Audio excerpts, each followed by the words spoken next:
मुजफ्फरपुर के कथैया थाना को एक खबर मिलती है कि साहब आपके थाना क्षेत्र के गांव में लगातार दारू की सूचना मिल रही है और वहां से लगातार दारू भी सप्लाई किया जा रहा है, तो कृपया उसके ऊपर अंकुश लगाएं। उसके बाद कथैया थाना एक्टिव होती है और वो चुपचाप उस जगह पे पहुंचती है जहां पे उसको सूचना मिलती है। फिर वो देखती है कि भाई वहां पे एक पिकअप वैन जो है वो गुजर रही है, लेकिन जैसे ही पिकअप वैन पे सवार लोग देखते हैं कि पुलिस आगे नाकाबंदी करके बैठी हुई है, वो दोनों के दोनों पिकअप वैन को छोड़ के फरार हो जाते हैं। पुलिस आती है, पिकअप वैन को देखती है तो पता चलता है कि इस पे भूसा लदा है, लेकिन भूसा के अंदर जब तलाशी ली जाती है तो वहां से निकलता है 100 कार्टन शराब, जिसे देख के पुलिस भी दंग रह जाती है और वो भी सोचने पे विवश हो जाती है कि आखिरकार ये शराब आ कहां से रहे। जी बिल्कुल, ये सवाल लाजमी सी है कि आखिरकार 100 कार्टन शराब बिहार में ऐसे कैसे उपलब्ध हो जा रहे हैं और जिस तरीके से ये शराब के खेप लगातार बिहार में बरामद हो रहे हैं, उसके ऊपर पुलिस कि बिल्कुल भी अंकुश लगाने में नाकामयाब क्यों है, ये तमाम तरीके की समस्याएं क्यों है। सबसे बड़ा सवाल,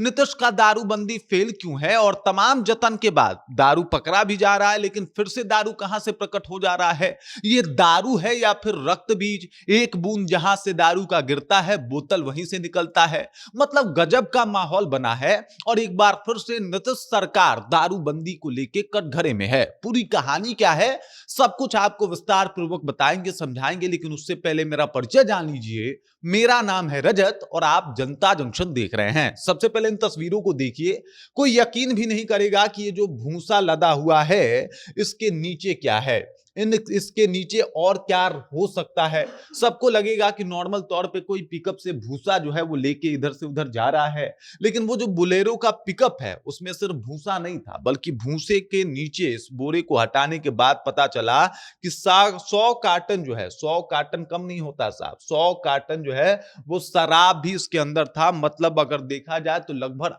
लगभग 889 लीटर शराब जो है इस भूसे के अंदर छुपा के शराब तस्कर इसकी तस्करी कर रहे थे। जैसे ही उनको सूचना मिलती है कि साहब पुलिस ने उनको घेर के रखा है, वैसे ही वो लोग वहां अपने उस गाड़ी को छोड़ के फरार हो जाते हैं। गांव का रास्ता होता है और उनको भागने में भी ज्यादा दिक्कत नहीं होता है। दरअसल आपको बता दूं, ये कार्रवाई कथैया थाना क्षेत्र के गोपीनाथपुर गांव में हो रहा था और इसी दौरान वो जो दो शराब तस्कर होते हैं वो एकदम से वहां से भाग निकलते हैं, भागने में कामयाब हो जाते हैं।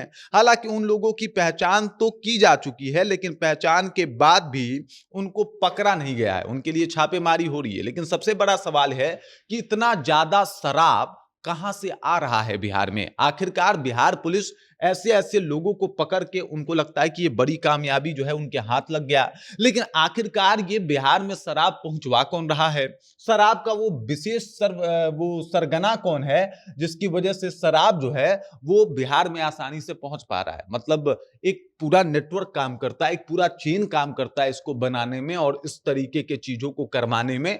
तो आपने आमतौर पे देखा होगा कि देसी शराब बनाने वाले के यहाँ पुलिस पहुंची, उसका नीला ड्रम ढा दिया, वहां से जो भी स्प्रिट और महुआ मिला उसको बर्बाद कर दिया, उनका काम हो गया। लेकिन मजे की बात यह है कि जब तक शराब तस्करी का वो बंदा, वो आखिरी बंदा नहीं पकड़ा जाता जो शराब तस्करी करवा रहा है बिहार में, आपका नीतीश जी हमेशा ये दारूबंदी जो है वो फेल ही रहेगा। पुलिस ने लगातार पूछताछ करके जो है वहां तक पहुंचने की कोशिश की है जिसके द्वारा ये शराब पहुंचाए जाते हैं। क्या नीतीश कुमार की पुलिस आखिरी व्यक्ति तक पहुंचने की कोशिश करती है? वो आसानी से शराब पीने वाले को पकड़ लेती है, उसके बाद उसे जेल भेजा जाता है, छोड़ देती है।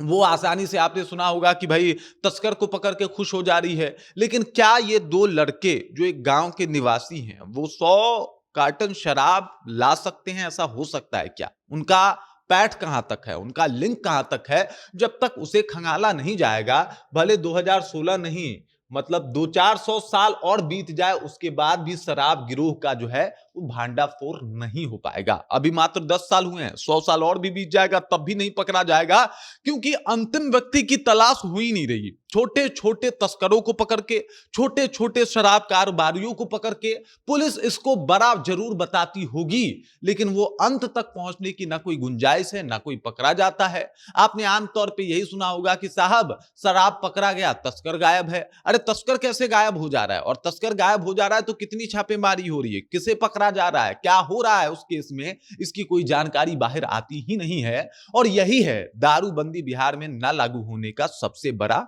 मुख्य कारण, सबसे बड़ी वजह। बाकी इस खबर, इस जानकारी को लेके और जिस तरीके से नीतीश का दारूबंदी लगातार फेलियर की ओर दिखाता है, आप देखिए दारूबंदी को लेके जितने भी रिपोर्ट बनाए जाते हैं उसमें नीतीश का दारूबंदी फेल बताया जाता है।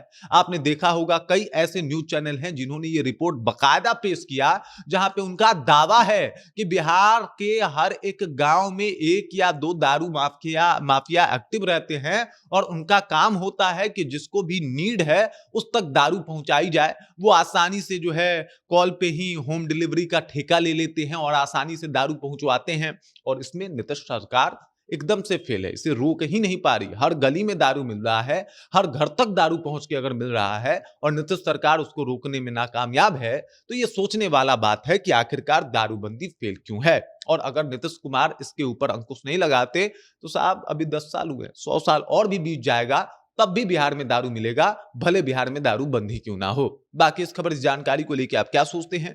जिस तरीके से दारूबंदी को लेकर नीतीश सरकार काम कर रही है उससे आप कितने खुश हैं? कमेंट करके अपना विचार हम तक पहुंचा दीजिए।